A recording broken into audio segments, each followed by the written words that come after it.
감사시니 믿음으로 일어나길 기대하네. 주 언제나 우리와 함께 계셔 하루 또 하루가 새로워. 주께서 밝히신 작은 촛불이 어둠을 헤치고 타오르네. 그 빛에 우리 모두 하나 되어 온 우리에 비추게 하소서. 그 선한 힘이 우릴 감싸시니 믿음으로 일어나길 기대하네. 주 언제나 우리와 함께 계셔 하루 또 하루가 늘 새로워. 이 고요함이 깊이 번져갈 때 저 가슴 벅찬 노래 들리네. 다시 하나가 되게 이끄소서. 당신의 빛이 빛나는 이 밤 그 선한 힘이 우릴 감싸시니 믿음으로 일어나길 기대하네. 주 언제나 우리와 함께 계셔 하루 또 하루가 늘 새로워. 아멘. 우리가 다 함께 묵상기도 드리심으로 6월 27일 성령강림 후 5째 주일 예배를 드리시겠습니다. 함께 묵상기도 드리십니다.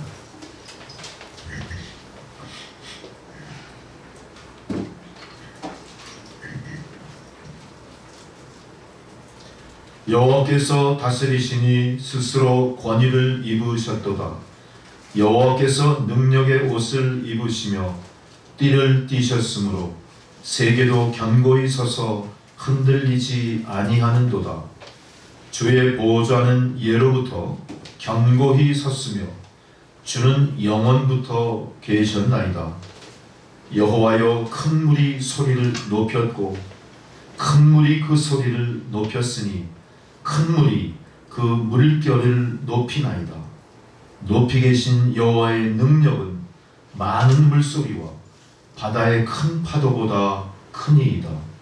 여호와여, 주의 증거들이 매우 확실하고 거룩함이 주의 집에 합당하니 여호와는 영원 무궁하시리이다. 아멘. 다 함께 찬송가 3장을 부르시겠습니다.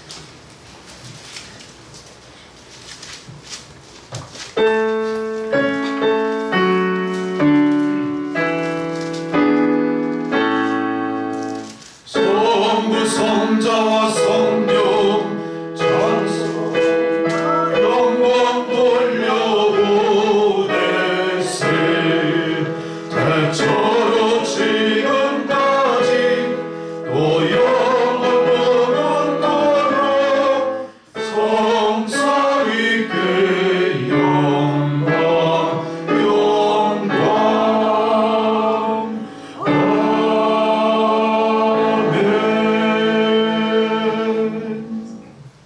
함께 사도신경으로 우리의 신앙을 고백하시겠습니다.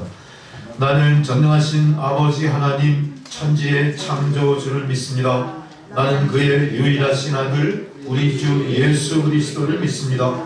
그는 성령으로 잉태되어 동정녀 마리아에게서 나시고 본디오 빌라도에게 고난을 받아 십자가에 못 박혀 죽으시고 장사된 지 사흘 만에 죽은 자 가운데서 다시 살아나셨으며 하늘에 오르시어 전능하신 아버지 하나님 우편에 앉아 계시다가 거기로부터 산자와 죽은 자를 심판하러 오십니다. 나는 성령을 믿으며 거룩한 공교회와 성도의 교제와 죄를 용서받는 것과 몸의 부활과 영생을 믿습니다. 아멘. 성시교독은 교독문 83번 빌립보서 4장의 말씀 교독하시겠습니다.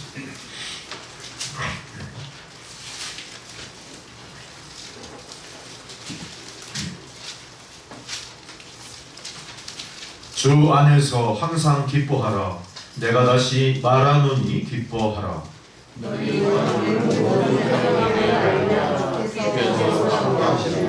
아무것도 염려하지 말고 다만 모든 일에 기도와 간구로 그리하면 모든 지각에 뛰어난 하나님의 평강이 끝으로 형제들아 무엇에든지 참되며 무엇에든지 경건하며 무엇에든지 옳으며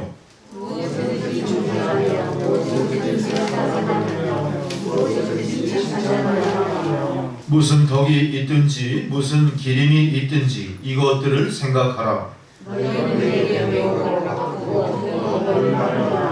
그리하면 평강의 하나님이 너희와 함께 계시리라. 아멘. 찬송가 635장 주기도문 찬양 부르시겠습니다.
절기에 따른 성경 봉독입니다. 첫 번째 봉독 예레미야 애가 3장 22절로 33절까지입니다. 구약 성경 1146페이지.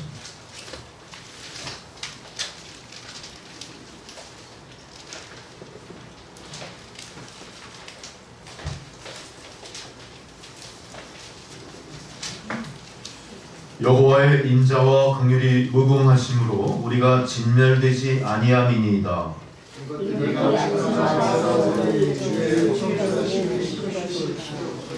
내 심령에 이르기를 여호와는 나의 기업이시니 그러므로 내가 그를 바라리이다 하도다.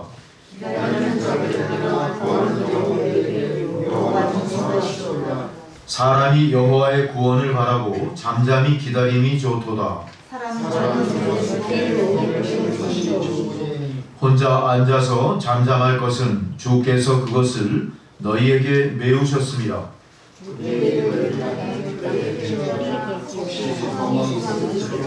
자기를 치는 자에게 뺨을 돌려대어 치욕으로 베풀릴지어다. 그가 비록 근심하게 하시나 그의 풍부한 인자하심에 따라 긍휼히 여기실 것입니다. 주께서 인생으로 고생하게 하시며 근심하게 하심은 원심이 아니시로다. 아멘. 두 번째 사도서관의 봉독은 고린도 후서 8장 10절에서 15절까지 말씀입니다. 신약성경 294페이지 고린도후서 8장 7절에서 15절까지 말씀 교독하시겠습니다. 오직 너희는 믿음과 말과 지식과 모든 간절함과 우리를 사랑하는 이 모든 일에 풍성한 것 같이 이 은혜에도 풍성하게 할지니라.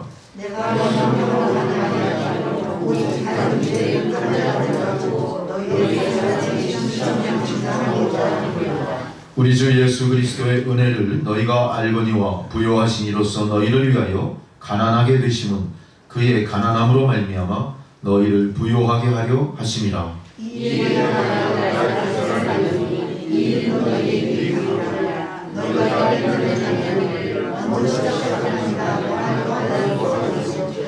이제는 하던 일을 성취할지니 마음에 원하던 것과 같이 완성하되 있는 대로 하라.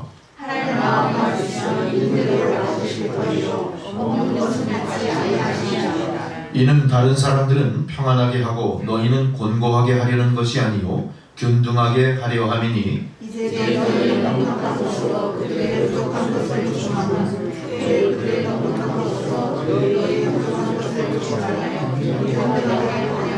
함께 있습니다. 기록된 것 같이 많이 거둔 자도 남지 아니하였고 적게 거둔 자도 모자라지 아니하였느니라. 아멘.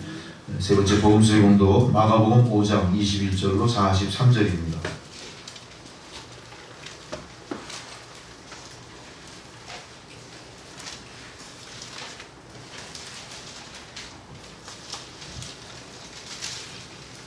예수께서 배를 타시고 다시 맞은편으로 건너가시니 큰 무리가 그에게로 모이거늘 이에 바닷가에 계시더니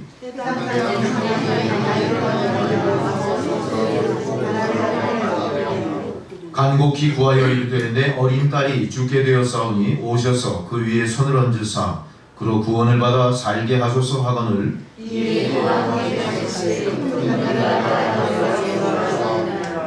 열두 해를 혈루증으로 알아온 한 여자가 있어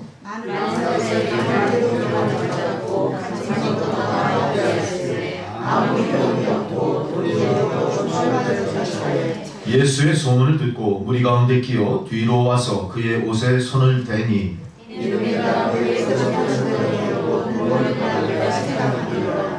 이에 그의 혈루 근원이 곧 마름에 병이 나은 줄을 몸으로 깨달으니라.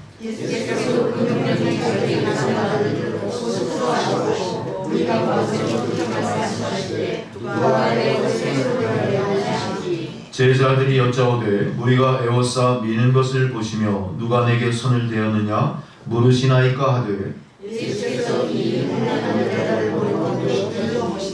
여자가 자기에게 이루어진 일을 알고 두려워하여 떨며 와서 그 앞에 엎드려 모든 사실을 여쭈니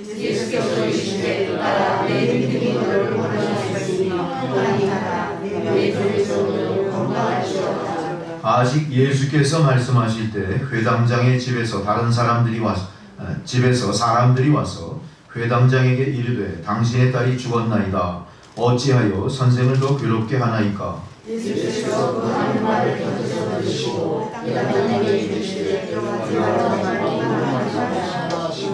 베드로와 야고보의 형제 요한 외에 아무도 따라옴을 허락하지 아니하시고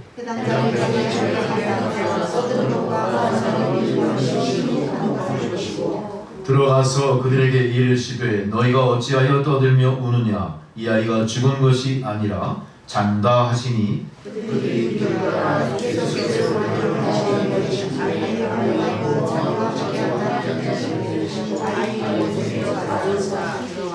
그 아이의 손을 잡고 이르시되 달리다 쿰 하시니 번역하면 곧 내가 내게 말하노니 소녀야 일어나라 하심이라. 소녀가 곧 일어나서 보니 나이가 12살이라 함께 있습니다. 예수께서 이 일을 아무도 알지 못하게 하라고 그들을 많이 경계하시고 이에 소녀에게 먹을 것을 주라 하시니라. 아멘. 찬송가 289장 부르시겠습니다. 289장.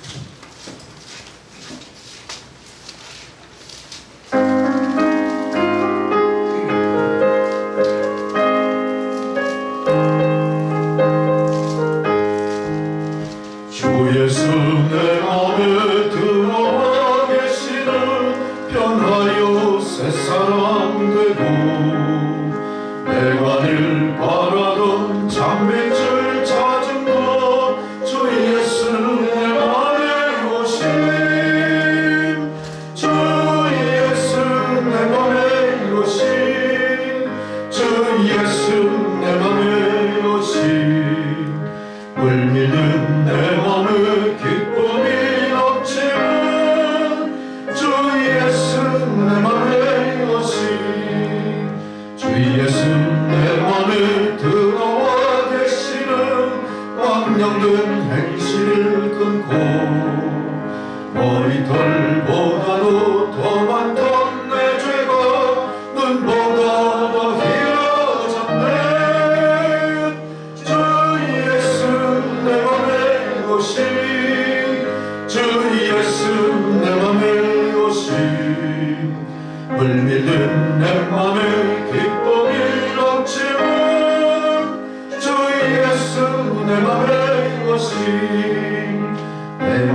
소망을 든든히 가지는 주 예수 내 맘의 오심 의심의 구름이 사라져버린다 주 예수 내 맘의 오심 주 예수 내 맘의 오심 주 예수 내 맘의 오심 물밀든 내 맘에 기쁨이 넘치는 주 예수 내 맘에 오심 사망의 음침한 골짜기 가다가 밝은 빛 고련히 비춰 저 멀리 하늘문 환하게 보인다 주 예수 내 맘에 오심 주 예수 내 맘에 오심 주 예수 내 맘에 오심 물밀든 내 맘에 기쁨이 넘치는 주 예수 내 맘에 오심 내가 저 찬송에 올라가 살기는 주 예수 내 맘에 오심 찬송에 올라가 주님을 뵈리니 그 기쁨 비할 데 없네 주 예수 내 맘에 오심 주 예수 내 맘에 오심 불밀는 내 맘에 기쁨이 넘치는 주 예수 내 맘에 오심 아멘. 할렐루야. 주님께서 저희들에게 주신 생명의 말씀은 신명기서 8장 6절로 10절까지 말씀입니다.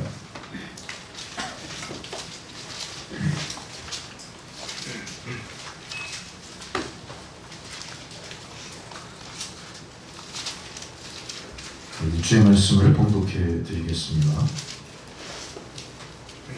주의 말씀을 경청하시기 바랍니다. 내 하나님 여호와의 명령을 지켜 그의 길을 따라가며 그를 경외할지니라. 내 하나님 여호와께서 너를 아름다운 땅에 이르게 하시나니 그곳은 골짜기든지 산지든지 시내와 분천과 샘이 흐르고 밀과 보리의 소산지요 포도와 무화과와 석류와 감람나무와 꿀의 소산지라. 네가 먹을 것에 모자람이 없고 네게 아무 부족함이 없는 땅이며 그 땅의 돌은 철이요 산에서는 동을 캘 것이라. 네가 먹어서 배부르고 네 하나님 여호와께서 옥토를 네게 주셨으므로 말미암아 그를 찬송하리라. 아멘. 할렐루야. 저희 정관사님 기도해 주시겠습니다.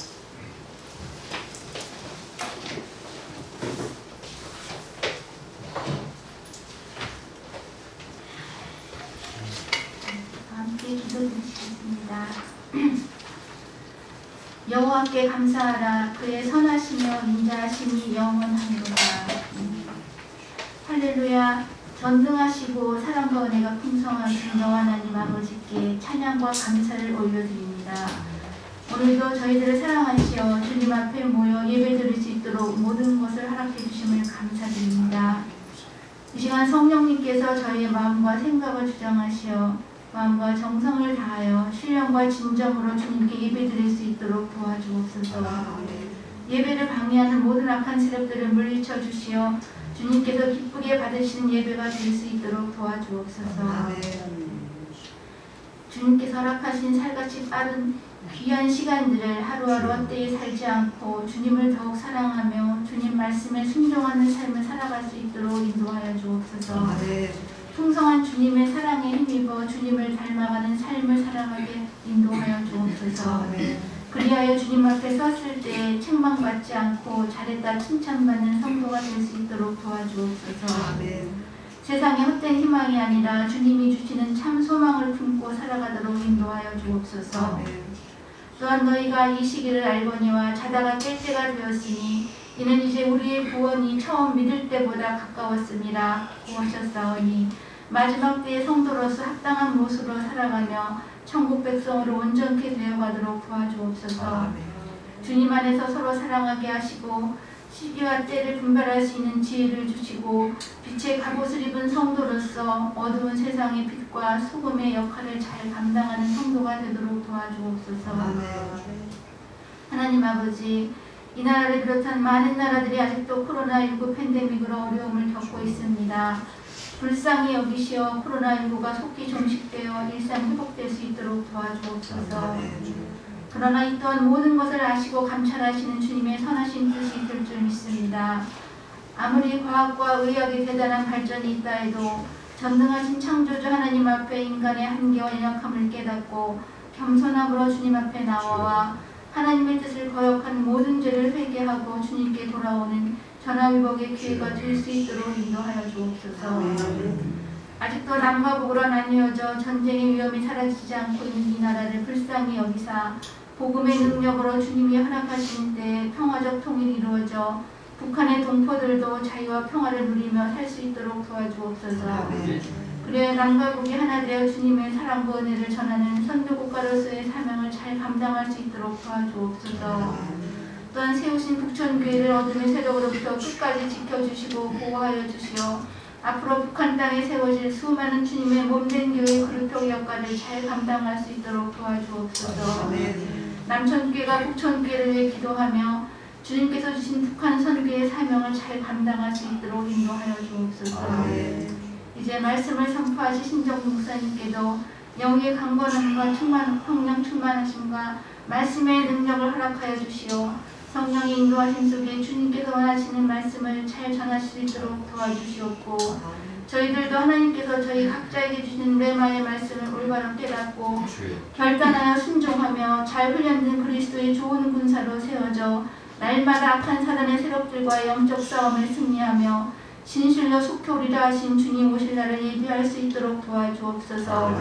마라나타 아멘. 주 예수여 오시옵소서. 이 시간 주님께서 가장 높은 자리에 좌정하시어 이 예배를 기쁘게 받아주시고 홀렁 영광 받으시기를 원하오며 거룩하신 우리 주 예수 그리스도 이름으로 감사함을 드리옵니다. 아멘.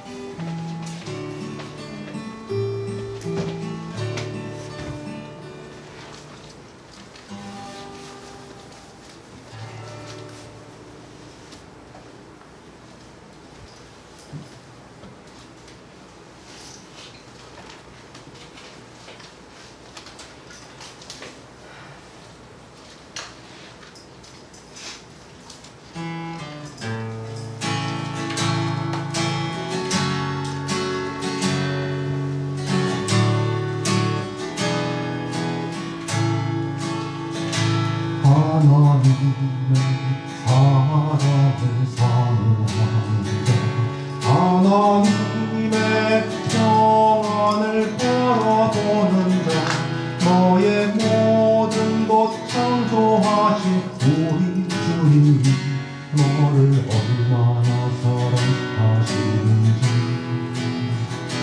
하나님께 찬양과 경배하는데 하나님의 선하심을 닮아가는 자 너의 모든 것 창조하신 우리 주님이 너를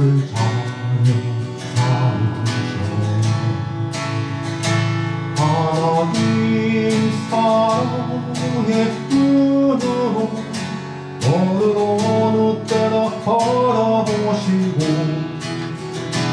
하나님 인자한 비로소 언제나 너에게 기울이시니 어두움에 밝은 빛을 비춰주시고 너의 작은 지금에도 응답하시니 너는 어느 곳에 있든지 주를 향하고 주만 바라보지라.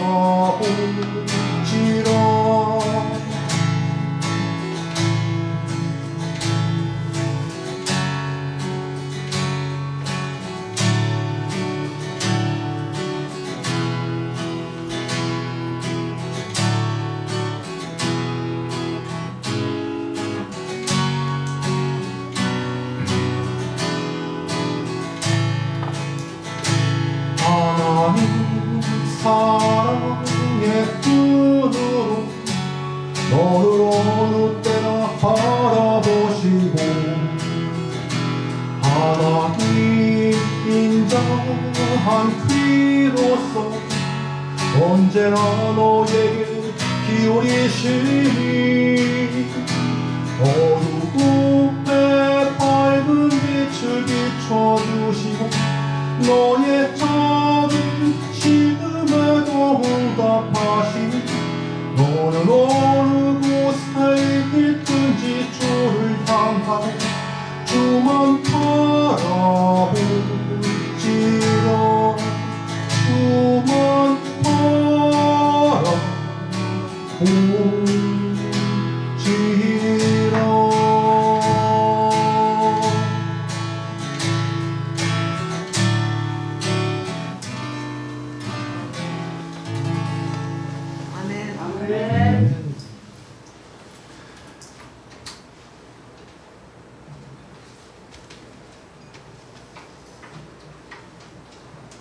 아침에 신문에 아주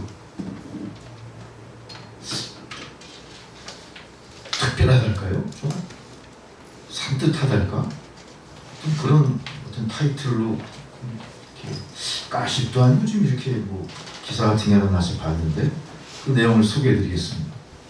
다른 게 아니고 1년 8개월 동안 근무하던 회사를 퇴사하게 된 여직원에게 동료가 퇴사를 기념하는 케이크를 보냈어요. 케이크를 딱 열어보니까 거기에 편지가 하나 들어있습니다. 그 편지의 내용을 소개해드리려고요. 간단합니다. 이게 뭐라고 써있냐면 이번 역은 퇴사입니다. 내리실 곳은 꽃길입니다. 그런 편지가 있어요. 저만 봤나요? 내가 3대1 단지에서 본 건데 주일날이니까 바쁘셔서 못 보셨고 목사가 제일 바쁘지 않고 이번 역은 퇴사입니다. 어떨까요? 사람들이 퇴사, 뭔가 자유를 희구하는 그런 마음이 있는 것 같아요. 뭔가 얽매임에서 풀려나는 걸 이렇게 하고 또 이제 가급적이면 앞으로는 네 앞에 꽃길만 있으면 좋겠다 그런 얘기인 것 같아요. 여러분 우리 성도들의 가는 길은 지금 어떤 역을 거쳐서 어디로 가고 있습니까? 여러분이 내리실 곳은 여러분도 꽃길역일까요? 네. 꽃길역이면 안 될 것 같은데요. 왜요? 꽃길보다 더한 헤븐이죠. 천국의 역이 돼야 되겠죠. 우리가 가는 길은 그래서 어떤 길이에요? 천국길. 네, 천국 가는 순례의 여정 그래요. 근데 믿는 사람만 천국 순례의 여정을 얘기하는 게 아니라 보통 인생을 우리가 논할 때 길 위의 인생 그렇게 얘기하잖아요. 길과 인생은 많이 연관이 있는 것 같고 그 이미지가 상당히 우리의 그 일생을 잘 표현해 주는 게 길인 것 같아요. 이 길이라고 하는 것은 반드시 시작이 있으면 뭐가 있죠? 길은 반드시 끝이 있어요. 그 끝이 어디냐에 따라서 내가 걸어온 노정이 행복한지 불행한지가 결판이 날 겁니다. 여러분들은 아직 그 길의 끝을 갔습니까? 못 갔습니까? 아직 노정에 있죠. 그래서 여러분은 그런 의미에서 많은 기회를 갖고 있는 거예요. 잘못된 길이면 어떻게 해야 됩니까? 돌이키면 되잖아요. 너무 늦은 것 같으면은 첩경을 가면 되는 거예요. 그리고 갈 길이 아니라 싶으면 어때요? 되돌려 돌이키면 되는 거예요. 아직 우리가 기회가 많습니다. 그 기회를 우리가 어디서 찾냐가 문제예요. 요즘은 지도를 갖고 어느 목적지를 가는 여행객들은 없을 것 같아요. 도보 여행객이 아닌 이상 대부분 차로 움직인다면 요새 뭐가 있죠? 내비게이션이 있단 말이에요. 그 내비게이션의 원리가 뭐냐면요. 인공위성 3개의 지점, 3개 이상의 지점에 신호를 GPS 수신기가 신호를 받는 거예요. 받아가지고 그 받은 신호를 계산을 해가지고 위도, 경도, 현재의 위치, 속도까지 계산해서 알게 돼요. 그러니까 지도보다 훨씬 정밀하게 자기가 가야 될 목적지를 알 수가 있고 내가 지금 어디쯤 가고 있나를 확실히 알 수 있는 게 내비게이션이에요. 마찬가지로 오늘 성경이 말하는 이 내비게이션의 3가지 지점, 자 모든 비유가 정확히 잘 맞는지는 모르겠지만 오늘 성경에 등장하는 이 지점도 3개의 지점을 통해 하나님이 의도하신 내비게이터를 우리에게 보여주십니다. 하나님이 어떤 내비게이터를 갖고 우리 인생을 지금 인도하고 계시고 또 성경 속 구약시대에 출애굽을 완성시키셨는지를 통해서 과연 하나님은 현재의 나를 어떤 모습으로 인도하고 계시고 내가 가는 인생의 노정에서 무엇이 잘못됐고 무엇이 오판됐는지를 알게 하실 겁니다. 여러분 오늘 말씀을 통해서 함께 은혜를 나누시기 바라겠습니다. 자 보십시오. 오늘 성경에 기록된 오늘 본문의 내용에서 우리가 그 배경을 봤을 때는 출애굽의 내용들이에요.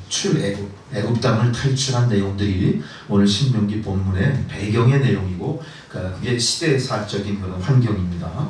자 여러분 애굽이라고 하는 나라는 어떤 나라죠? 그 당시만 해도 세상에 최고 가는 나라였지만 그 나라는 우리가 지향하는 우리의 해부는 아니었을 거예요.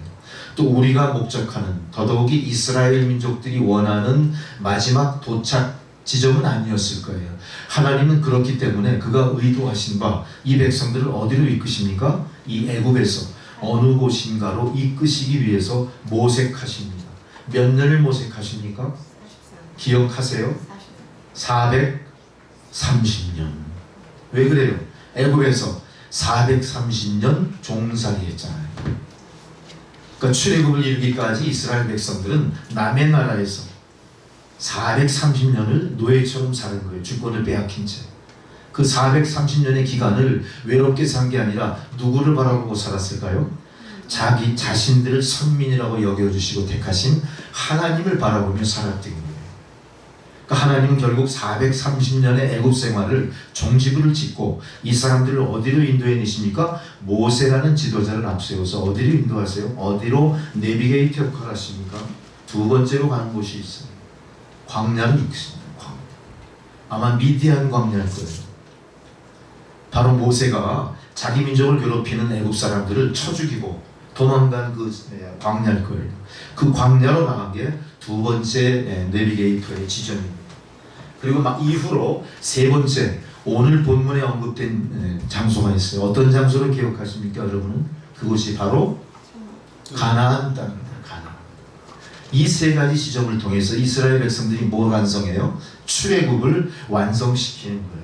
그렇다면 출애굽이라는 것은 기록된 역사로 봤을 때는 한 민족의 대이동에 불과할지 모르지만 우리의 신앙을 견주어 봤을 때는 어떻습니까? 신앙에 비교해 봤을 때는 내가 불신앙에서 신앙으로 변화되는 과정 속에서의 나, 그곳에 바로 애굽이 존재했던 겁니다. 내가 예수 믿기 전에 나의 모습을 한번 애굽 땅에서 430년을 살았던 이스라엘 백성과 한번 비교해 보세요.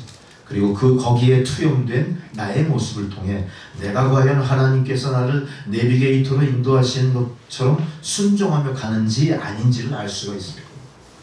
우리는 어땠습니까? 애굽 땅에서 사는 모든 삶이 너무너무 어땠어요? 주권은 없지만 어땠을까요?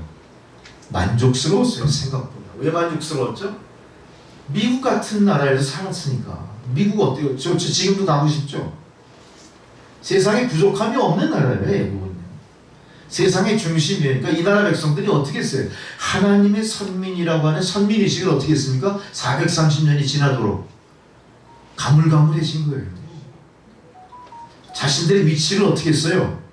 까먹은 거예요. 하나님의 부르심을 어떻게 했어요? 망각한 거예요. 그러면서 어떻게 산 겁니까? 노예처럼 산 거예요. 그러니까 현실에 안주하며 살다 보니까 하나님의 부르심과 택하심을 경휼히 여겼다. 그거를 별거 아닌 거로 여겨버렸던 거죠. 혹시 우리가 믿음을 갖기 이전에 우리의 삶이 그랬을지도 몰라요. 누군가가 우리에게 예수를 믿고 구원받으라고 권유했을 때 그건 나와 상관없는 일인 것 같이 여겼을 거예요. 그 사람이 계속해서 나에게 예수 믿기를 권유할 때 어떻게든 나는 무슨 핑계를 대든 그걸 회피하려고 애썼을 거예요. 그렇게 살아온 나의 모습과 430년 노예처럼 애굽 땅에서 안주한 이스라엘 백성과 한번 비교해 보시자는 거죠. 자, 드디어 이 백성들이 하나님의 때에 드디어 엑소더스, 출애굽을 시작합니다. 엄청난 대장정이었죠. 물경 300만 이상 되는 어마어마한 군중을 몰고 지금 이 사람들이 어떻게 합니까? 출애굽을 시작합니다. 근데 이 사람들이 가는 땅은 어떤 땅이죠? 광야 땅은 아무것도 포장되지 않는 땅이에요. 그 땅에는 집이 있습니까? 밭이 있습니까? 풀밭이 있습니까? 목조지가 있습니까? 아침 이슬 그리고 뜨거운 여름의 태양 그거 막아낼 아무것도 없어요. 그냥 광야로 그냥 나간 거예요. 뭔가 준비되어 있는 겁니까? 준비도 없죠. 준비가 없어요. 그냥 나간 거예요. 근데 참 놀랍게도 사실 그 길은 거기를 떠나서 가나안이라고 생각하는 지점까지 그 많은 백성들이 정착해서 살 수 있는 땅까지의 거리는 얼마 거리였죠? 실제는 40일 거리였어요. 40일. 근데 그 40일 거리를 하나님은 어떻게 인도하십니까? 40년을 인도하십니다. 40년이라고 하는 장구한 세월 동안 하나님은 아무 의미 없이 이 백성들을 그 광야에서 뱅뱅 돌리고 계시진 않았을 거예요. 출애굽 이후에 떠난 광야의 삶은 하나님의 의도하심 속에 나의 의지를 꺾고 순종하며 들어간 광야 생활이었던 거죠. 자, 분명히 나의 경험과 지식으로는 그 길이 살 길이 아닌데도 불구하고 우리는 어떻게 했죠? 많은 군중과 함께 휩쓸려서 나도 그 민족의 일원이니까 저 민족의 지도자 말을 듣고 한번 나가보자 하고 광야로 나갔던 거예요. 나가니까 무슨 일이 벌어집니까? 먹을 것도 없어요. 마실 물도 없어요. 입을 옷도 없어요. 이제 무슨 일만 남았어요? 저 늙은이 말 믿고 나왔다가 이제 우리가 죽게 됐다. 뭐라고 원망하죠? 모세가 우리를 이곳까지 속이고 끌고 왔다. 그러니까 애굽 땅에 우리를 매장할 땅이 모자르니까 광야에다 우리를 매장하려고 이 짓을 했구나. 다시 돌아가자. 실제로 수많은 사람들이 어떻게 했습니까? 거기서 애굽으로 갔어요. 한 100만, 물경 100만 정도가 갔다고 추정을 하고 있어요. 얼마나 많은 사람이 돌아갔는지 몰라요. 돌아가면서 뭘 얘기하는 게 이 사람들. 우리가 애굽 땅에서 먹던 그 산의 진미, 애굽 땅에서 즐기던 그 높은 문명, 애굽 땅에서 향락하던 많은 그 쾌락, 이걸 위해서 우리 다시 가자. 자, 이 사람들이 정한 길은 어떤 길입니까? 하나님이 인도하시는 헤븐을 향한 길이 아니라 인간이 열어놓은 인간의 연락의 길을 쫓아갔던 거예요. 근데 참 보세요. 우리가 추구하는 연락이라고 하는 가치, 그 가치가 우리를 기다리고 있을 어떤 목표는요, 우리 모두가 다 가지 못해요. 왜 그렇습니까? 인간의 수명이 각각이에요. 인간의 지위가 각각이에요. 인간의 건강 상태가 다 틀려요. 인간의 연령이 다 천차만별이에요. 성별이 달라요. 어떻게 됩니까? 가다가 미리 죽을 사람들도 있을 거고, 실제로는 인간이 추구하는 최고의 가치에 다다르는 사람들은 소수에 불과할 거라는 거죠. 그러니까 실제로 많은 사람들은 어때요? 어떻죠? 신기루 보듯이 어떤 그 행복의 파랑새를 바라보고 사는 건지도 몰라요. 그래서 실제로 인간이 자기 경험과 지식으로 추구해는 어떤 좌표, 그가 설정한 어떤 목표는 어때요? 실상은 나와 전혀 무관하거나 가치 없는 것일 수도 있다는 거죠. 자, 100만 명이나 되는 그 많은 사람들이 돌아갔지만 이 사람들이 애굽 땅에서 제대로 대우받았을까요? 아닐 걸. 배신자 취급받지 않았겠어요? 그리고 나머지 또 종적을 감춘 나머지 300만, 200만에 대한 사람들에 대한 책임을 아마 그 100만 명이 다 져야 됐을지도 몰라요. 그 전후사정은 성경에 기록되지 않았으니까 모르겠는데 어쨌든 길은 어때요? 우리가 추구하는 길은 인생이 갖고 있는 한계를 아주 자명하게 드러낸, 우리가 갖고 있는 한계를 너무나 자명하게 보여주는 것들이에요. 그러니까 이제 그래서 우리는 우리의 길을 다시 한번 좌표 설정을 하고 우리의 길을 다시 한번 뒤돌아볼 필요가 있어요. 과연 이게 내 길이 정확한 길인가? 이 길이 나의 욕심에 의해서 뭔가 파랑새 쫓듯 뜬구름 잡는 길이 아닌가도 정확하게 우리가 분별하셔야 될 거고요. 이제는 이 길을 뭐로 바꿔야 되겠어요? 하나님이 인도하시는 가나안을 향하는 길로 노선을 수정하셔야 된다. 자, 그 수정을 어떻게 해야 될지를 우리가 성경을 따라 하나하나 쫓아가 보고자 하는 겁니다. 자, 사실 이스라엘 백성들의 출애굽은 그냥 막연한 광야의 이끌림이 아니었고요. 그냥 막연한 하나님의 어떤 선처에 의해서 가나안 땅으로 젖과 꿀이 흐르는 땅으로 가서 행복하게 사는 게 끝이 아닌 거예요. 사실 출애굽은 우리가 신앙적으로 본다면 구원의 문이 열린 겁니다. 구원의 문이 열렸다면 어떻게 돼야 돼요? 그 문을 열고 들어가 그 안에서 벌어지는 모든 일에 내가 내 소유를 주장하고 내 몫을 차지할 뿐만 아니라 그 문을 열어준 주인에게 나의 존재를 알려야 됩니다. 하나님은 그걸 원하셨기 때문에 우리에게 출애굽의 구원의 문을 열어주시는 거예요. 이게 믿음의 시작인 겁니다. 문이 열리고 구원을 받았다는 것은 신앙의 끝이 아니라 첫 출발인 거예요. 우리가 신앙생활하면서 많이 착각하는 게 있습니다. 내가 구원받았으니까 이제 끝난 거야, 완성된 거야 이렇게 생각하는데, 완성이 아니라 그거는 신앙의 첫 걸음을 내디딘 거다 이거죠. 그러니까 앞으로 해야 될 일이 뭐예요? 하나님의 이끄심 따라 한치의 오차도 없이 그분 마음에 들게 그 길을 가야 되는 게 우리의 사명으로 남아있다는 거죠. 그러나 이스라엘 백성들은 어떻게 했습니까? 출애굽한 그 모습을 봤을 때 40년을 광야에서 헤매며 훈련을 받았고 40년 후에 결국은 그가 들어갈 땅으로 들어갔지만, 실제 거기에 들어간 사람들은 한 세대가 다 지나가서 다음 세대가 들어가게 돼요. 모세도 못 들어가게 되죠.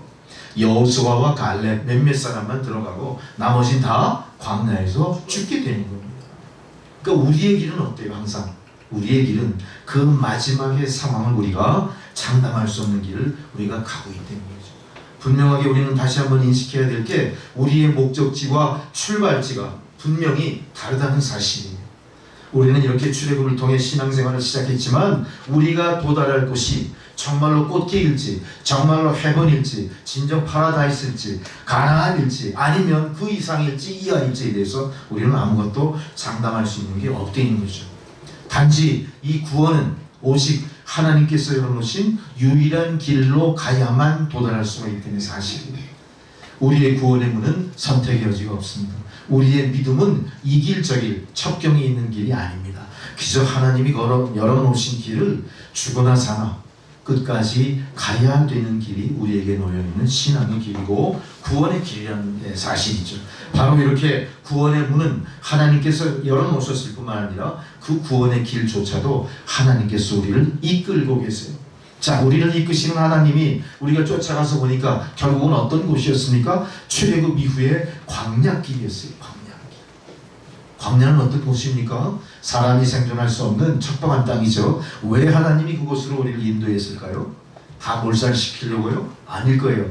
하나님이 의도하신 길을 광야를 향해 내놓으신 거죠. 그래서 아마 우리의 신앙의 길도 마찬가지로 광야의 길을 이미 예고하셨는지도 몰라요. 신앙생활이 결코 순탄하지 않습니다. 신앙생활은 결코 과정을 밟지 않고는 우리가 목적한 곳에 도달할 수 없어요. 신앙생활의 이 광야 학교는요, 월반이 없습니다. 그리고 뛰어넘을 수도 없어요. 모든 과정을 다 거쳐야 됩니다. 고난과 시련을 거쳐야 될 거고요. 거기서 하나님께서 목적하신 소기의 목적을 달성해 드릴 때 이 고난이 끝날 수 있을 겁니다. 그러니 이 고난은 어떤 고난이에요? 하나님이 알고 계신 고난이니까 내가 그 고난으로 죽거나 넘어질 고난은 아니라는 사실이죠. 단지 어떤 고난입니까? 우리를 강력하게 변화시키는 고난. 이 광야의 고난이 바로 우리 신앙 노정에 이미 예고되어 있는 겁니다. 여러분 마음의 준비를 하셔야 되는 거예요. 그리고 이 예고된 길을 통해서 여러분은 어떻게든 나에게 주어진 과제를 우등으로 졸업하기 위해서 노력하셔야 될 거예요. 남들 다 가는 길이니까 쫓아만 가면 되겠지? 그건 아닙니다. 그렇게 가다가 우리는 가나안 땅에 들어가기 전에 광야에서 죽고 말 거예요. 우리는 반드시 어떻게 해야 됩니까? 이 과정을 우등으로 졸업하리라. 내가 남보다 앞서서 남을 가르치고 남을 인도하리라. 이런 적극적인 사고방식을 갖고 신앙생활을 하셔야 됩니다. 잘 생각하십시오. 우리는 보통 신앙하면 회개와 구원이 거의 전부인 줄 착각해요. 내가 회개하고 구원받았으니 나의 믿음은 완성됐을 거야. 그렇게 생각해요. 그러나 그건 내 생각일 뿐이에요.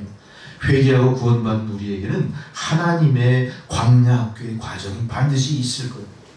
하나님은 우리를 통해서 우리 이 광야의 생활을 통해서 우리를 어떻게 사용하시고자 합니까? 각자의 신앙의 분량에 맞게 또 하나님이 계획하신 바대로 우리를 어떻게든 사용하시려고 애쓰실 거예요. 하나님의 이 부르심은 우리가 내 기분 내키는 대로 그걸 거부하기도 하고 받아들이기도 하고 그렇게 할 수 있는 게 아니고 무조건 하나님의 명하심은 우리가 쫓아가야 되는 겁니다. 성도로 부름 받았으면요, 우리는 성도의 길 끝까지 가셔야 될 거예요. 성도 가운데 또 특별한 성령의 기름 부음을 받았다면 기름 부음 받은 것만큼 내가 무엇인가 열매를 맺어 하나님께 드려야 될 거예요. 자, 우리가 이렇게 할 수밖에 없는 게 뭐냐? 하나님은 우리를 조성하셨을 뿐만 아니라 우리가 가는 길의 시작과 끝을 만들어 놓으신 분이에요. 또한 나의 탄생과 죽음까지 감찰하시는 분이에요. 아마 우리의 길이 끝나는 곳에 아마 하나님이 기다리고 계실 겁니다. 자, 인생이 만들어 놓은 모든 길을 우리가 가만히 생각해 봅시다. 하나님이 열어놓으신 신앙의 길이 아니라 우리는 하나님이 열어놓으신 신앙의 길과 더불어 내 인생의 길을 동시에 가고자 하는 욕심들이 있어요. 아마 내 인생의 길은 가급적이면 광야의 고난을 거치지 않고 가고 싶을 거예요. 왜 사서 고생하냐 그러죠 우리가. 왜 사서 고생해? 바보같이 여겨질 거예요. 그렇지만 우리 옛날 선조들은 뭐라고 그랬죠? 젊어서 고생은 돈 주고도 못 산다? 그러잖아요. 값어치 있는 거예요. 그게 진짜 값어치 있는 거예요. 그게 다 저 하나님 말씀을 이미 깨달은 그 선조들의 지혜가 그 안에 묻어 있는 겁니다. 우리는 근데 요새 풍조는 그렇지 않아요. 반대로 가는데 그 말세지만이 가까우니까 그 풍조가 뒤바뀌어 버립니다. 우리는 고생하는 걸 항상 어떻게 생각해야 돼요? 감사하게 생각해. 내 고생을 감사하게 생각해. 내가 쌩 고생하는 게 아니라 이 고생을 누가 알고 계세요? 하나님이 감사하고 계십니다. 우리가 내가 만든 길 위에 나라는 어떤 주제, 나라는 자아의식이 너무 강하다 보니까 자아 중심의 인생을 살다 보니까 자꾸 그런 생각 먹는 거예요. 내 자아를 포기하십시오. 나를 지으신 하나님 앞에 의탁하십시오. 그렇다면 나는 내 자아 중심의 내 길을 가기보다 하나님이 열어놓으신 길, 순종하며 가는 길을 택하게 될 거예요. 여러분 오늘 말씀을 통해 그런 결단이 있기를 주의 이름으로 축원합니다. 아멘. 자, 모세와 함께 그렇게 광야로 떠났던 많은 백성들은 이제는 모세의 그 인도는 사라집니다. 모세의 그 리더십은 사라지고 이제 누구의 인도를 받게 되지? 광야에서 물이 나오지 않을 때 그 바위를 땅 치니까 바위에서 물이 나오고 그러죠. 마라의 쓴물 사건이 있을 때 사람들이 많이 불평불만하지만 거기에 나무까지 딱 던지니까 단물로 변하는 일 생기잖아요. 그 다음에 엘림의 12주의 12샘물과 70주의 종려나무가 나오고 그러죠. 그 오아시스도 발견하고 그런 모든 것. 또 낮에는 구름 기둥으로 인도하고 밤에는 불 기둥으로 인도하는 하나님의 도우심이 있었어요. 40년 동안 이 백성들 300만이 뭘 먹고 살았죠? 하늘의 만나와 메추라기로 먹고 살았어요. 그리고 옷을 지어 입지 않아도 옷이 40년 동안 헤어지지 않았어요. 신발이 닳아서 구멍 나지 않았어요. 다 누구의 은혜입니까? 하나님의 돌보심 속에 그렇게 살았어요. 근데 성경 어디에도요 하나님의 그 돌보심에 대해서 감사하는 내용이 없습니다. 항상 이 백성들은 40년 동안 뭐 했죠? 계속 불평불만했죠. 이 사람들은 하나님께서 하나님의 길로 인도함에도 불구하고 자신들의 자아중심적 삶이 어땠어요? 계속해서 거부하고 계속해서 반항하는 길을 갔던 거예요. 자, 근데 그 길을 지금 돌이켰습니까? 우리가? 똑같이 아직도 계속 반항하고 거부하고 가는 길이죠. 이스라엘 백성들은 결국 신약시대에 와서 하나님의 성육신하신 예수님을 십자가에 죽임으로 인해 그들의 모든 행위는 어떻게 됐습니까? 인류 역사상 씻을 수 없는 큰 죄를 짓고 말았던 거죠. 아직도 그들은 반성하지 않습니다. 어떻게 합니까? 그들은 예수님을 인정하지 않고 지금 초림, 처음으로 오실 예수님 아직도 기다리고 있잖아요. 아주 기형적인 유대교라고 하는 이단 종교를 스스로 만들어 버렸지 않습니까? 광야의 40년이 하나님의 의도하신 바대로 된 게 아니라 어떻게 된 거예요? 아직도 불순종과 불평불만의 길로 계속 이어져 내려옵니다. 그 길에 대한 대가는 뭡니까? 끊임없이 나라 없는 백성으로 살다가 1947년 엑소더스라고 하는 영화 다 보셨죠? 47년이 어떻게 합니까? 벤구리온이 등장하고 독립을 선언해서 팔레스타인의 깃발을 꽂고 승전국들의 합의에 의해서 나라가 탄생한 이스라엘이 탄생합니다. 그러니까 그때까지 거의 2000년 이상을 어떻게 했던 거예요? 나라 없는 백성으로 살았었잖아요. 그 대가를 톡톡히 지불하고 있고 아직도 어때요? 세상에서 유대인들은 존경받는 민족이라기보다는 아주 독특하고 특별한 인종들, 아주 이해관계, 계산이 빠른 그런 민족, 배척당하는 민족 중에 대표적인 민족이 유대인입니다. 사실 아직도 그런 상황으로 아직도 초림 예수를 기다리는 엉뚱한 짓들을 하고 있어요. 자, 우리는 어떻게 해야 됩니까? 그러면 우리는 정말로 우리가 가는 길을 잘 봐야 돼. 잘 분석해 봐야 돼. 우리가 제대로 가고 있나? 그리고 내게 주어진 이 광야의 이 여러 가지 막 엄청난 이 시련들 이거를 포기할까? 여러분 그런 생각 많이 하시죠? 교회에서 하려는 건 참 많아요. 그리고 제일 바쁘고 내가 내 개인적인 일을 하고 싶을 때 꼭 교회가 시간을 뺐죠. 주일날 어디 교회 나오라고 그러고, 날씨 좋을 때 뭐 중요한 행사가 있을 때, 빅 이벤트가 있을 때 교회 가야 돼요. 막 갈등 느끼고 그래요. 그리고 뭐 목사님이 자꾸 뭐 직분 맡으라고 그러고 막 그 기도시키고 막 뭐 봉사시키고 그러면 어떻지 여러분? 어떻게든 그거 하기 싫어요. 하기 싫어. 그리고 교회 나와서 이제 목사님 말씀을 설교를 시작하면 어떻습니까? 이 서론만 딱 듣고도 이제 전체를 파악하는 거야. 이제 아이 별 볼 일 없구나 하는데 졸기 시작하잖아요.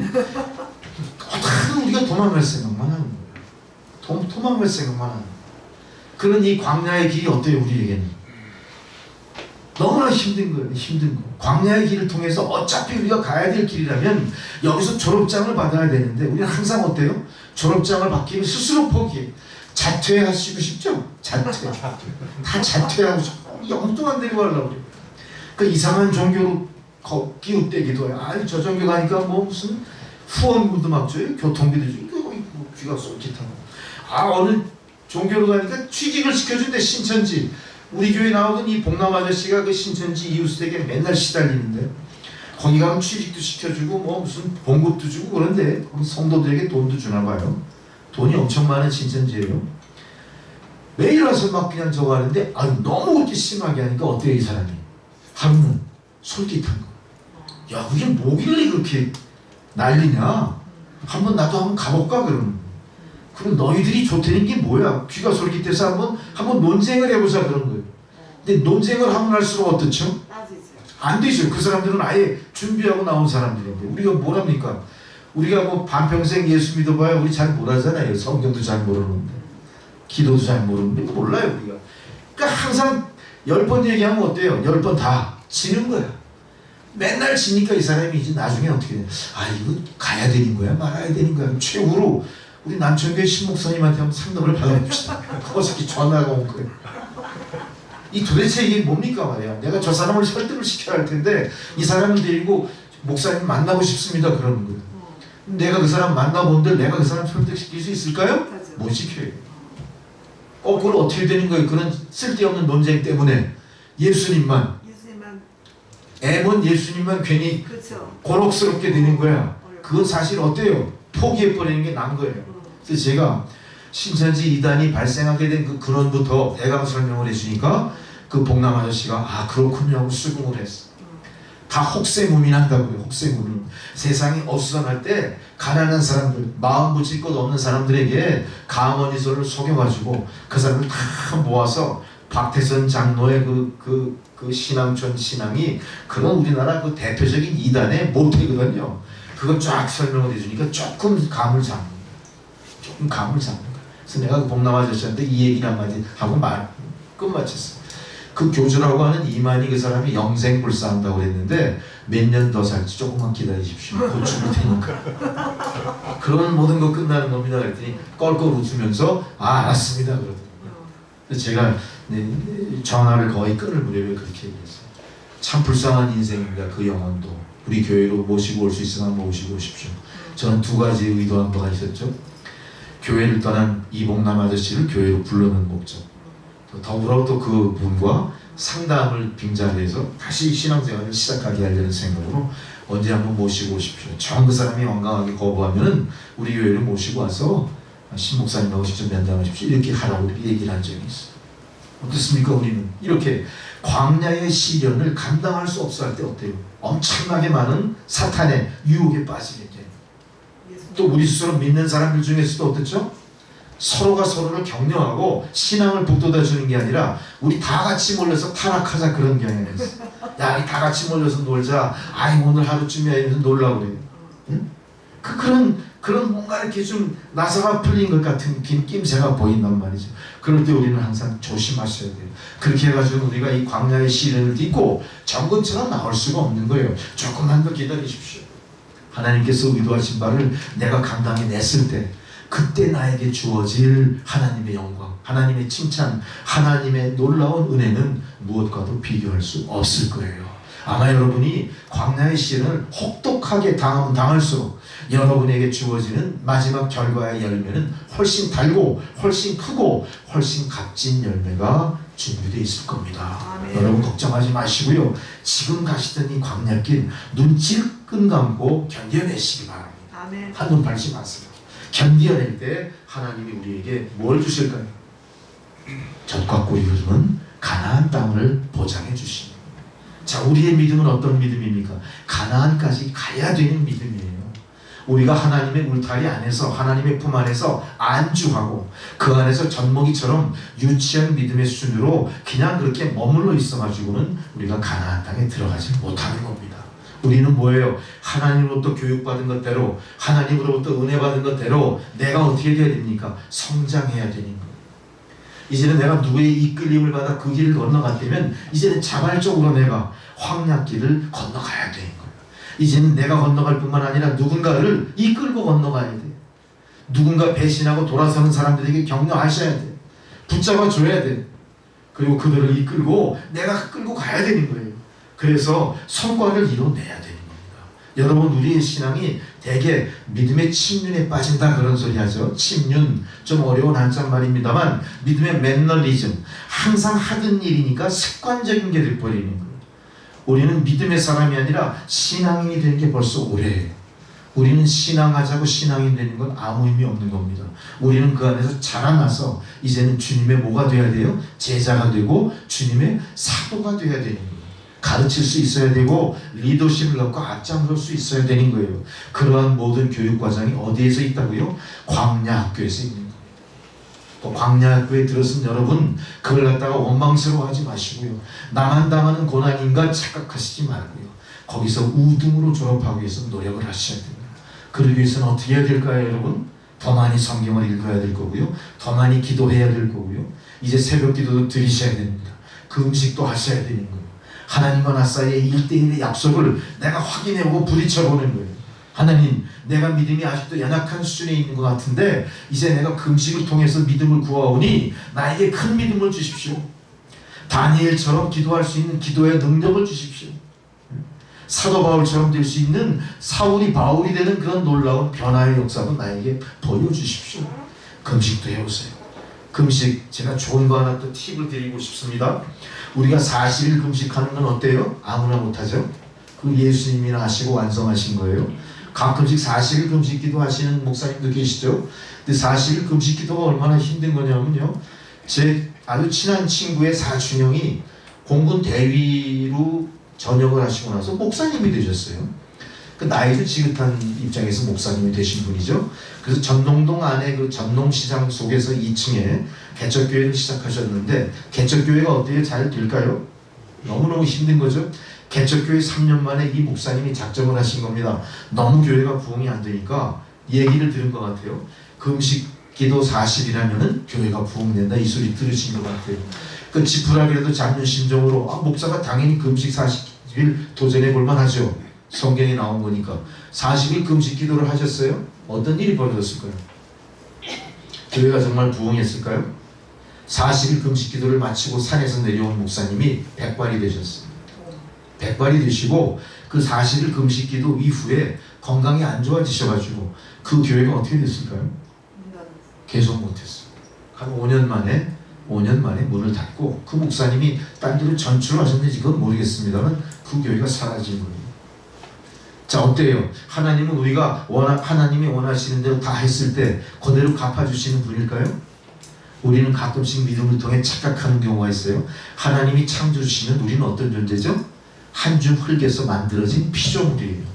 그래서 신학적 용어로 우리는 하나님과 나 사이를 제가 누누이 말하지만 뭐라 그래요? 절대적인 타자다. 하나님과 인간은 같이 있지 않습니다. 절대적 타자의 관계에서 예수 그리스도를 한번 와주신 거예요. 왜? 우리를 사랑하시기 때문에. 근데 그 사랑하시는 예수를 우리가 죽였죠. 그럼에도 불구하고 우리를 기다리고 계시죠. 우리를 죄에서 구원하셨어요. 그 사랑은 변함이 없는 겁니다. 그 우리는 믿음을 통해서 내가 이만큼 했으니까 반드시 주실 것이라는 착각을 하기보다는 내가 나의 마음이 주님을 그만큼 향한 것에 대한 내 나름대로의 만족감, 내 나름대로 내가 알지 못했던 신앙의 희열, 이런 걸 통해서 그것이 얼마나 값진 것인가를 자꾸 내가 어떻게 해야 돼요? 체험해 나가야 돼요. 내가 체험해 나가야 돼요. 그래서 기독교를 우리가 체험의 종교 그렇게 얘기하는 겁니다. 그래서 자 40일 금식의 팁을 드릴 때 우리가 40일 금식을 해서 죽거나 병들지 마시고 어떻게 해야 되냐? 한 끼 금식을 어떻게 해야 돼요? 한 끼 금식을 40일 동안 한다 그러면 몇 끼가 될까요? 40개요. 40개. 분이 안 되나? 하루에 한 끼니까 40개. 하루에 한 끼씩 40개. 120끼가 돼야 되겠죠. 네. 그래야 완전한 세 끼가 하루에 금식이니까. 생기면 120개. 그죠? 내 계산이 맞죠? 네, 맞아요. 120끼 하면 어떻게 되는 거예요? 40일 금식하는 것 마냥 어때요? 40일 금식이라는 건 뭘 얘기하는 겁니까? 내가 목숨 바쳐 주님을 쫓습니다 이 얘기예요. 내가 이렇게 갈급한 심령으로 먹지 않은 사람 죽거든요. 내가 목숨 걸고 주님을 쫓아가고 싶습니다 이 얘기예요. 그러니까 여러분 40일 금식 기도를 온전히 못할 경우에는 어떻게 해야 돼요? 120개씩. 바로 120개. 하루에 한 끼씩이라도 120개. 120끼를 하나님께 바치시면 이게 뭐가 돼요? 40일 금식이 되는 거예요. 자 여러분 이걸 갖다가 저것도 이단 소리 안에 그렇게 받아들이지 마시고 이런 소리 목사들이 함부로 못하잖아요. 도전해 보시는 도전. 120개를 저는 하루에 한 끼 금식하는 40일 한 끼 금식으로도 많은 응답을 받았어요. 그래서 저는 수시로 그런 얘기를 여러분에게 하는 편입니다만 오늘 다시 한번 말씀을 드립니다. 여러분 내가 가는 앞길에 나에게 놓여진 모든 훈련의 과정에 내가 연약해지고 내가 주저앉으려고 할 때마다 나를 어떻게 해야 돼요? 말씀에 매우쳐 복종시키는 거예요. 하나님께서 우리에게 보여주신 믿음의 선진들의 길을 나도 똑같이 걸어가 보는 거예요. 그 길은 가서 내가 상함받을 이유 없어요. 그 길을 가다가 내가 실족하지 않아요. 믿음의 선진들이 열어놓은 길, 그 길을 가면서 내 길을 회복하셔야 돼요. 그게 바로 하나님께서 우리에게 길을 열어주시고 가나안 땅까지 가게 이끄시는 하나님의 목적이 거기에 있습니다. 그래서 여러분 우리는 항상 현재에만 집착하는 사람들이 아니라 우리가 도달해야 될 미래의 길, 그 목적지를 향해서 계속 걷는 사람들이에요. 걸으면서 여러분은 환경이 많이 바뀔 거예요. 걸으면서 새로운 많은 것들을 경험하게 되고 사물을 목도하게 될 거예요. 그러면서 우리가 어떻게 됩니까? 우리가 성숙해져야 될 거예요. 우리가 지혜로워져야 될 거예요. 또한 우리가 믿음 안에 신실한 주의 백성으로 변화되어야 될 거예요. 여러분 이제는 오늘 주님께서 원하시는 가나안 땅까지 열어놓은 길에 입성하셔서 여러분이 가나안의 축복을 누리는 주인공이 되셔야 됩니다. 가다가 중지하지 마세요. 엉뚱한 길에 멈춰서 가지고 갈까 말까 망설이지 마세요. 아니면 엉뚱한 길에서 되돌아가지 마세요. 끝까지 이 길을 가서 어떻게든 우리가 어디를 가야 됩니까? 하나님 축복된 땅 가나안에 도착해야 됩니다. 그것이 우리 믿음의 목표입니다. 그것이 우리가 가야 될 우리 노정의 끝입니다. 이제 우리는 모세의 뒤를 이어 출애굽을 시작했지만 모세가 들어가 보지 못한 가나안 땅은 이제 도전하며 들어가야 돼요. 그것이 우리 구원의 완성이에요. 내가 구원받고 내가 회개했으니까 내 믿음이 여기서 완성됐을 거야 착각하지 마시고 구원의 문으로 열어놓은 그 문을 들어가 광야의 학교를 통과하고 하나님이 약속한 가나안 땅까지 들어가셔야 됩니다. 멈거리지 마십시오. 들어가셔야 됩니다. 아멘. 여호수아 5장 9절에 이런 말씀이 있어요. 내가 오늘 애굽의 수치를 너희에게서 떠나가게 하였다. 그리고 그곳의 이름을 길갈이라 하였다. 이제 우리가 그동안 인생에서 받았던 광야의 수치, 애굽에서의 모든 수치, 내가 겪었던 모든 고초, 뭐로 보상받아요? 하나님께서 그 길을 떠나가게 하시는 것으로 보상받는 거예요. 우리가 그 길을 떠나 어디로 들어갑니까? 약속의 땅 가나안으로 들어가는 거예요. 이제 우리는 길갈에 머물러 계시지 마시고요. 어떻게 하든 가나안으로 들어가셔야 돼요. 여러분의 믿음의 노정에서 길갈이라고 여겨지는 모든 것들 이제는 스스로 거부하십시오. 끊어버리십시오. 끊어버리셔야 돼요. 그걸 끊지 못하기 때문에 우리가 길갈 언저리에서 계속 맴돌고 있는 우리는 거기서 상급 학년으로 못 가요. 계속 초등학년 수준에 머물러 자꾸 올라가야 되잖아요. 졸업하셔야 되죠. 빨리 졸업하시고 월반하시고 그리고 하나님이 열어놓으신 축복의 땅 30배, 60배, 100배의 소출을 얻는 가나안으로 들어가시는 여러분 되시기 바랍니다. 아멘. 이제 말씀을 맺으면서 우리가 다시 한번 말씀을 뒤돌아보고 정리합니다. 우리에게 주어진 시간, 우리에게 주어진 모든 뼈아픈 과정들, 실패의 연속들, 이건 우리를 하나님께서 가나안으로 이끄시려고 하시는 성숙의 방법이었어요. 우리가 이 방법을 통하지 않고 성숙할 수 없거든요. 그 성숙은 누구를 위한 성숙입니까? 내 인생의 경험으로 얻은 성숙이 아니라 하나님께서 우리에게 예고하신, 하나님이 의지하신 바대로의 성숙을 얘기하는 거예요. 그 성숙은 세상과 다른 성숙입니다. 우리가 세상에서 이룬 성숙과 차원이 다른 성숙인데, 반드시 그 성숙은 가나안 땅에 들어가기 위해서 필수적으로 필요한 것들이에요. 우리가 애굽 땅에서 누리는 거 다 포기하시고 길갈에서 헤매지 마시고 가나안으로 들어가기 위해 필요한 진정한 믿음의 성숙을 위해서 시간과 과정, 모든 고난을 극복하시고 주님 앞으로 나가시는 저와 여러분 되시기를 주의 이름으로 축원합니다. 아멘. 하나님 은혜에 감사합니다. 귀한 생명의 말씀을 통하여 우리가 가는 길의 끝이 가나안임을 알게 하셨사오니 가나안의 축복을 마음에 되새기면서 현재 가는 길에 여러 어려움들을 믿음으로 극복하는 저희들 모두가 되게 하여 주옵소서. 예수 그리스도의 이름으로 기도드렸습니다. 아멘. 찬송가 384장 봉헌성으로 드리시겠습니다.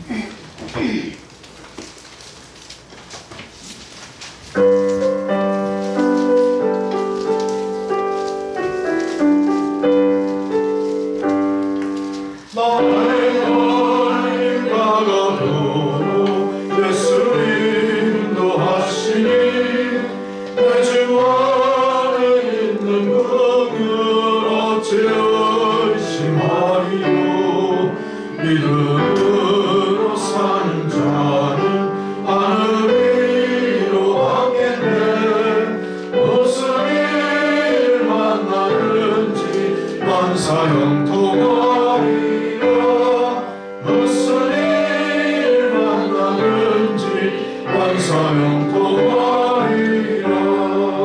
나의 갈 가가도 예수 인도하시니 어려운 일 당한데도 족한 은혜 주시네. 나는 심히 고단하고 영원 매우 가나 나의 앞에 반석에서 생물 나게 하시네. 나의 앞에 반석에서 생물 나게 하시네. 나의 갈길 가가도록 예수 인도하시니 그의 사랑 어찌 큰지 말로 할 수 없도다. 성령 감화 받은 영혼 하늘나라 갈 때에 영영을 나의 찬송 예수 인도하셨네. 영영을 나의 찬송 예수 인도하셨네. 아멘.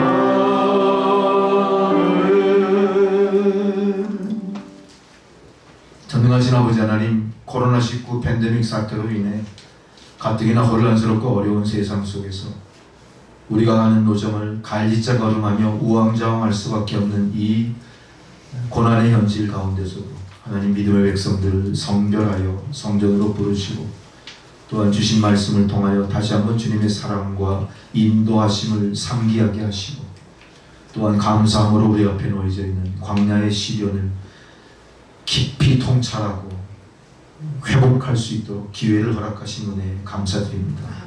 하나님 회복한 주의 백성들, 이제 하나님께서 베풀어 주신 은혜의 일단을 성별하여 예물로 바쳤사오니 주님 기뻐 받아주시고 이 예물이 사용되어지는 곳에 또한 세상 분별하지 못하고 어둠 속에서 갈 바 몰라 헤매는 많은 심령들, 저들에게 예수가 구주이심을 전하는 놀라운 믿음의 역사, 하나님 능력의 역사가 또한 드린 손길 성도들의 삶 가운데 흘러 넘치도록 축복하여 주옵소서. 감사드리오며 예수님의 이름으로 기도드렸습니다. 아멘. 여러분 오늘 주보 보시면요 7월달 기도인도 순서들 나와 있거든요. 기도인도 순서 숙지하시고 다음 주가 6번에 보시면요 다음 7월 첫 주가 김기동 집사님이세요. 시간 되세요? 집사님? 괜찮으세요? 계획대로 될 수 있겠죠? 11일 신찬영 집사, 18일 김정상 전도사님 확인했고요. 25일이 홍순덕 집사님이세요. 집사님 그때 시간 괜찮으시겠죠? 그때 가봐야 할 일 있어요? 네, 우리가 기도할게요. 한번 우리 집사님도 대표기도 같이 여기 동참하셔서 또 기도를 통해 은혜 받으셔야죠. 그리고 오늘 권사님도 새로 나오셨는데 권사님도 이제 기도 대표기도를 하셔야 돼요. 그래서 권사님 오늘 7월 순서에 빠졌는데 8월부터 좀 들어와 주시면 어떨까 싶어요. 네. 그렇게 8월 달 또 우리 명단을 짤 때는 권사님도 치는 거죠. 아마 우리가 이거 명단 짤 때 참석하지 못하신 분들은 우리가 의사를 타진해 보지 못했기 때문에 명단에서 빠뜨리는 거였어요. 그리고 혹시 또 순서에는 있지만 그때 급한 일이 있으시면 순서를 바꾸든가 아니면 제가 대신하는 경우가 있으니까 부담 갖지 마시고 하세요. 예. 그리고 기도는 누구를 위해서 하는 거 아니죠?